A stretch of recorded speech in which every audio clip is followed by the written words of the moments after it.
aux USA assiste-t-on à la fin d'une civilisation de la connaissance? Depuis un demi-siècle, les États-Unis sont la première puissance mondiale en termes de science, en termes de production. On le constate assez facilement avec l'omniprésence de leur technologie et de leurs services numériques. Aujourd'hui, vous me regardez sur un outil qui a été fabriqué aux États-Unis. Et je suis en partie dépendant, enfin, je suis totalement dépendant de YouTube et de la plateforme pour avoir le travail et la portée que je veux avoir. Donc c'est important. Ils ont aussi, de loin, le premier rang dans le nombre de prix Nobel et les découvertes qu'ils font. Elles ont un impact sur nos vies à tous, surtout dans les pays riches. On a accès à des choses parce que les Américains financent la recherche qui produit toutes ces choses-là. Le vice-président Vance a déclaré il y a quelque temps, j'en ai déjà parlé, que les universités et les professeurs étaient ses ennemis et ceux de ses électeurs. C'est clair et net.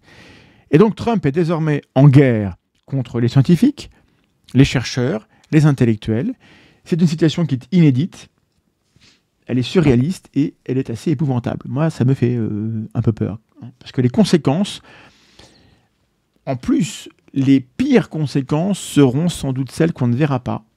Pourquoi ? Parce qu'il s'agira de découvertes qu'on ne fait pas, de progrès qui ne voient pas le jour, de traitements à des maladies graves qui n'existeront pas. Donc des gens vont mourir un peu partout dans l'avenir sans savoir que c'est la politique de Trump qui les a tués. Ça va arriver à votre voisin, à vous-même, ou à moi, ou à ma voisine. Voilà, on va mourir et on ne saura pas que c'est dû à ça, et c'est dur à chiffrer. Et donc, on doit constater, et c'est bien malheureux, que les États-Unis ont plein de défauts. Hein. Attention, je ne suis pas en train de dire que c'est un pays exempt de défauts, mais jusqu'à présent, ils pariaient beaucoup quand même sur l'intelligence, au moins de leur élite. Et on constate aujourd'hui que, pour la deuxième fois, les Américains ont donné à la bêtise, à la bigoterie, à la corruption, à l'indécence d'un mégalomaniaque le pouvoir de ramener vers l'obscurantisme non seulement leur pays, mais la civilisation qu'on partage avec eux. Et le modeste petit vulgarisateur que je suis, petit youtubeur, qu'est-ce que je peux faire ? Je suis bien démuni par rapport à ça, mais je voudrais faire quelque chose quand même. Donc, tout ce que je peux faire, c'est ce que je vais faire là. Je vais proposer un passage en revue des attaques récentes contre la science par le régime Trump. Il y aura un billet de blog. Il n'est pas en ligne, mais je le mettrai en ligne juste après l'émission, donc vous l'aurez demain, avec les sources de tout ça. On va commencer avec ce qui se passe en février. Je vais essayer de vous donner quelques sources à l'image, même si je ne pourrai pas toutes vous les montrer. En février, on a assisté à la suspension du programme national sur le climat. Rien que ça. Donc le climat est une des menaces existentielles de l'humanité pour les générations à venir.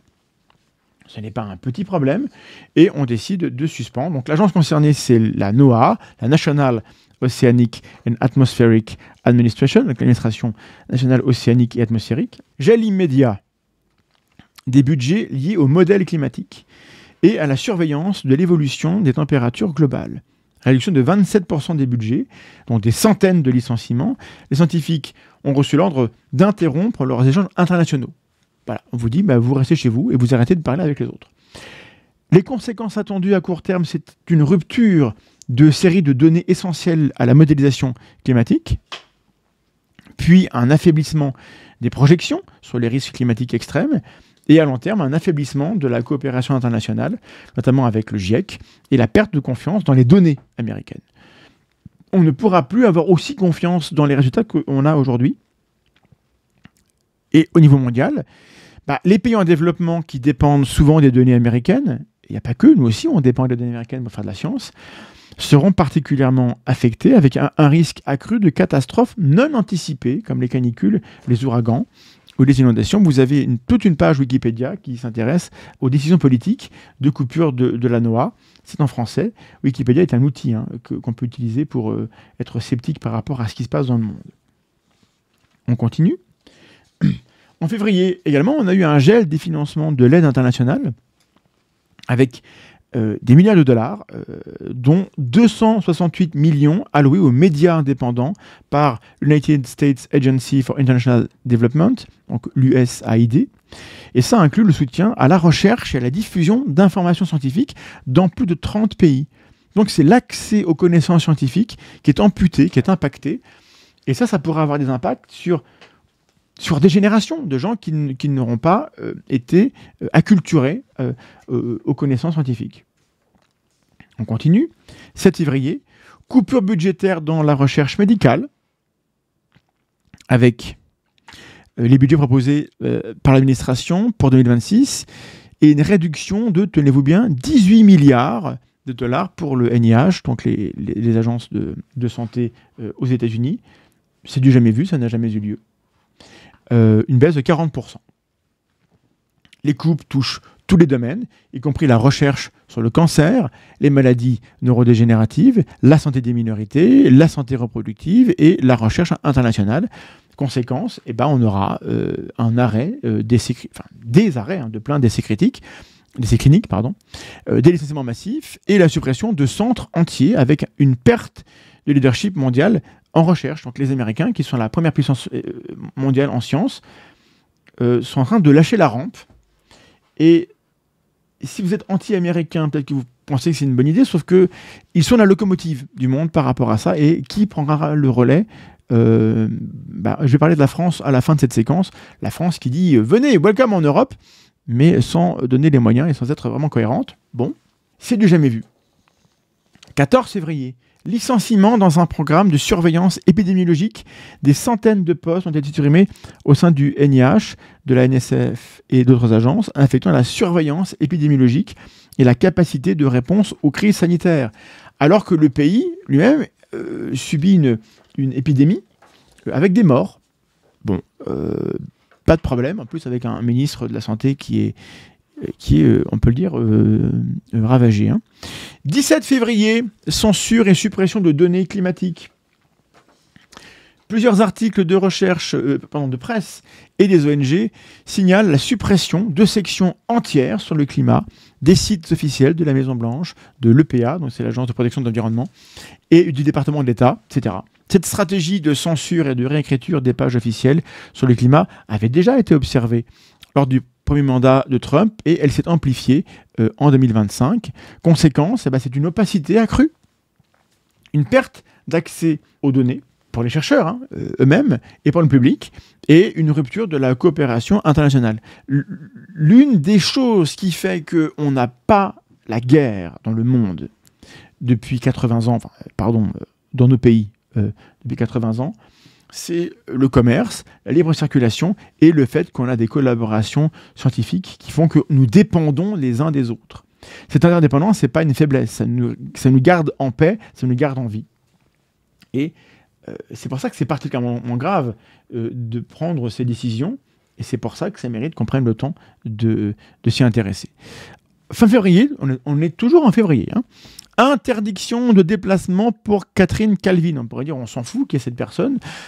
L'IRIS, l'Institut de Relations Internationales et Stratégiques, rapporte que Catherine Calvin, scientifique en chef de la NASA et coprésidente du groupe de travail 3 du GIEC, s'est vue interdire de se rendre à une réunion du GIEC en Chine, puis a été licenciée carrément, et son équipe a vu ses contrats résiliés, circuler, rien à voir. Cette purge des agences scientifiques est un abus de pouvoir dont les conséquences seront graves pour les électeurs de Trump en plus. Parce que si on ne fait rien sur le climat, les conséquences de tout cela, elles seront pour tout le monde. On vit sur la même planète, en fait. Et c'est flippant. Alors on va passer au mois de mars, si vous voulez bien. Ça n'ira pas mieux, mais au moins le temps avance. Mars 2025, interdiction des communications publiques des chercheurs fédéraux sans validation politique. Donc là, on passe, la source, c'est encore cet article de Wikipédia, on passe carrément à un politburo. On passe à une méthode stalinienne. Toute publication ou communication publique dans les médias, dans des colloques, nécessite une validation par le bureau politique de la Maison-Blanche, et des termes comme climate science sont bannis des communications officielles. Il n'y a pas un monde dans lequel c'est une bonne idée d'avoir ces méthodes-là parce que c'est la connaissance qui va trinquer. C'est assez terrible. En février déjà, Trump avait censuré le Center for Disease Control and Prevention en interdisant aux scientifiques de participer à des conférences ou de communiquer avec les professionnels et le public. Et donc, on limite la diffusion des connaissances scientifiques. Alors, les conséquences attendues, c'est de l'autocensure, c'est de la fuite des talents. Où vont-ils aller? Un affaiblissement du rôle d'alerte des institutions sanitaires et environnementales. Comment voulez-vous qu'on ait confiance dans des instituts qui ne peuvent plus parler? Il n'y a plus de transparence, il n'y a plus de connaissances, il n'y a plus de transmission. Et à l'échelle mondiale, on aura un retard des alertes pandémiques et environnementales qui vont coûter probablement des milliers de vies. Voilà. En avril, on a eu la fermeture de 14 programmes fédéraux de recherche en énergie renouvelable. Voilà, parce que pourquoi pas. Donc les agences concernées, c'est le département d'énergie, le National Renewable Energy Laboratory. On supprime des financements pour des laboratoires qui bossent sur le solaire, sur l'éolien et sur le stockage, parce que le problème principal de l'énergie renouvelable, c'est le stockage. Et donc, la volonté de réduire ou de supprimer le financement de ces programmes de recherche renouvelables, c'est explicitement mentionné dans le projet 2025 de la Heritage Foundation, dont Trump avait promis qu'il n'était pas concerné par ça, qu'il ne savait pas de quoi ça parle, sauf qu'il l'applique, en fait. Il applique tout ça lui-même.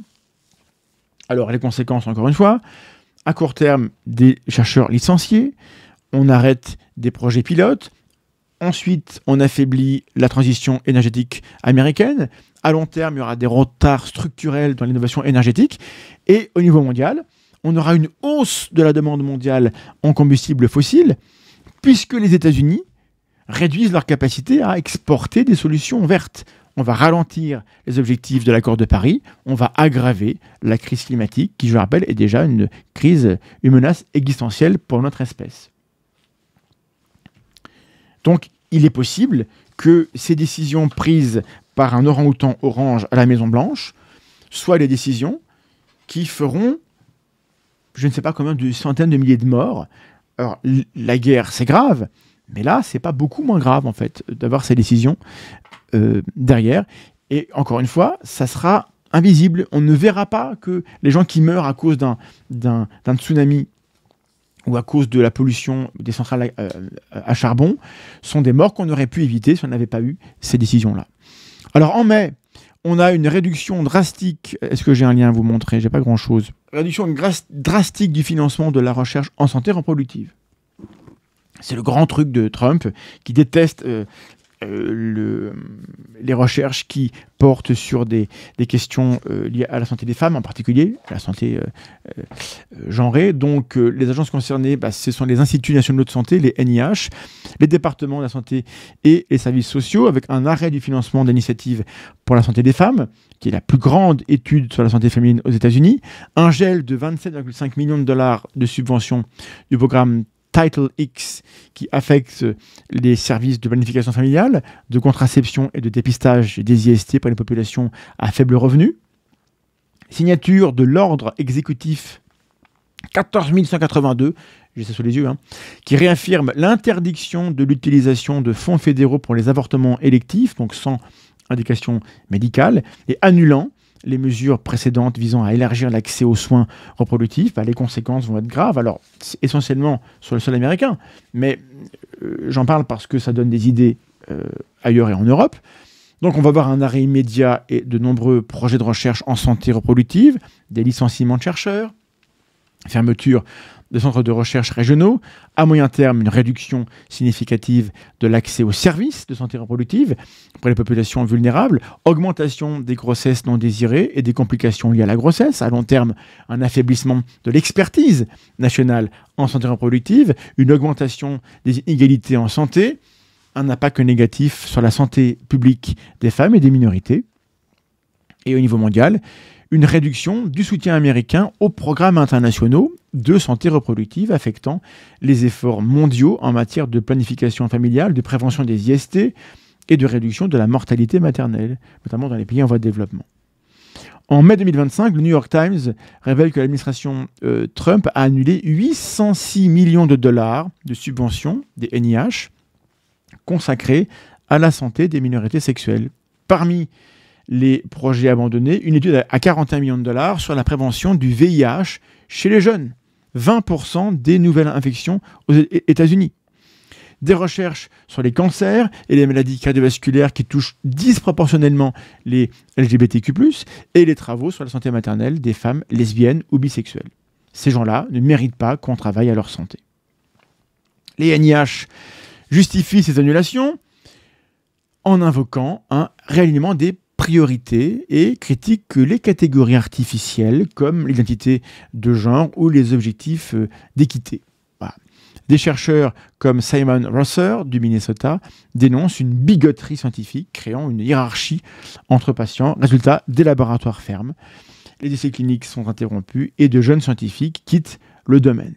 Et aujourd'hui même, en fait, le 7 mai, on a vu passer une info, c'est dans le Guardian. L'administration Trump annonce la suppression du financement fédéral pour la recherche sur la pollution spatiale, notamment celle liée aux satellites et fusées de SpaceX. SpaceX, c'est plus de la moitié des lancements et des satellites depuis 2 ans, 3 ans. Une décision critiquée comme étant politiquement motivée pour protéger Musk et les alliés industriels. Bon. Donc on a de graves problèmes, me semble-t-il, et ça tombe tous les jours. C'est tous les jours que ça arrive. On est sidéré, et c'est la stratégie d'ailleurs qui a été formalisée, qui a été théorisée par Steve Bannon, qui est un des conseillers de Trump. On veut la sidération, on multiplie les décisions de ce genre. Alors, du coup, je me pose, je prends un peu de recul et je fais une analyse des choses. Si jamais Trump voulait saboter l'avenir de son pays et de tout l'Occident, s'il était un espion russe, c'est exactement ce qu'il ferait. Alors, est-ce que Trump est un espion russe? C'est la dernière vidéo de la chaîne, je l'ai publiée hier, allez la regarder. La réponse, essentiellement, c'est il y a peu de chance. Est-ce que c'est un asset, un atout russe? Est-ce qu'il roule pour eux? Est-ce qu'il agit dans leur intérêt? Par contre, là, clairement, c'est oui. Et donc, cette folie orange et dérangée ne doit pas faire oublier les incohérences chez nous. Parce que chez nous aussi, c'est bizarre un petit peu ce qui se passe. Emmanuel Macron a lancé en grande pompe le 5 mai, c'était il y a 2 jours, à la Sorbonne, l'initiative Choose Europe for Science. Donc c'est formidable, voilà. Très bien, qui promet 100 millions d'euros pour attirer des chercheurs, notamment américains, en France.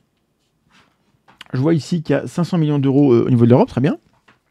Pourquoi pas? Alors moi je vous dis, attirer des chercheurs compétents américains en France, moi je n'ai rien contre, je suis d'accord pour cela, mais en même temps, quand même, ce qui est un tout petit peu gênant, c'est que c'est dans un pays où le même président, son gouvernement, qu'est-ce qui se passe? Pourquoi ça ne marche pas? J'avais un lien qui marchait. Ah, alors là, bon, pardonnez-moi, mais j'avais un article que j'ai lu et qui critiquait le fait que le gouvernement a annoncé 500 millions d'euros de coupes budgétaires dans le budget de la recherche française, qui fait suite à une réduction d'1 milliard d'euros déjà votée par rapport à l'année précédente. Donc on a 1500 millions en moins pour les chercheurs français, mais on met 100 millions de plus et on dit que les Américains sont bienvenus et on veut nous faire voir que ça va passer. Je pense que Emmanuel, ça se voit. Fais pas ça, tu fais le con. Donc cette contradiction dénoncée par de nombreux acteurs du secteur illustre l'hypocrisie du discours présidentiel. Il vante l'attractivité scientifique de la France tout en affaiblissant concrètement ses moyens de recherche. Bon. Alors là encore, je m'arrête 5 secondes. Nous vivons une époque assez formidable. On peut critiquer plein de choses, mais par rapport à d'autres siècles de l'histoire humaine, moi je suis assez content d'être là avec vous. Je trouve que voilà, parce que d'abord vous êtes là et que je vous aime, bien sûr. Abonne-toi, mais aussi parce que on a vu des progrès fulgurants dans les décennies passées qui ont été le fruit d'investissements massifs dans la recherche et l'éducation. Nous vivons aujourd'hui dans une civilisation qui est le fruit d'un choix de faire une civilisation de la connaissance qui permet de vivre mieux. On vit mieux qu'à beaucoup d'époques du passé, on vit en bonne santé plus longtemps. on peut se déplacer bien plus qu'avant, on peut se nourrir bien mieux qu'avant, on a un confort inégalé dans l'histoire de l'humanité. Et les événements actuels sur lesquels je m'attarde ce soir devant vous mettent en danger cela, et peut-être que nous vivons une parenthèse dorée, un âge d'or que nos petits-enfants vont nous envier, et ils vont nous en vouloir de ne pas leur avoir légué tout cela, quoi. C'est fort triste. Alors du coup, tiens, voilà. Du coup, mon lien refonctionne, le lien qui critique l'hypocrisie macronienne sur la question du budget de la recherche, c'est là. Et Amblin m'a donné ce lien ici sur les 100 millions, et c'est incohérent pour les raisons que j'ai évoquées. Donc, critiquer Trump à l'étranger, il faut le faire parce que les conséquences mondiales sont gravissimes.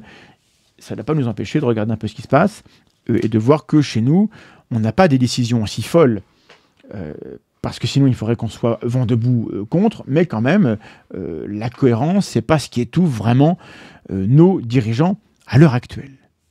Sans transition,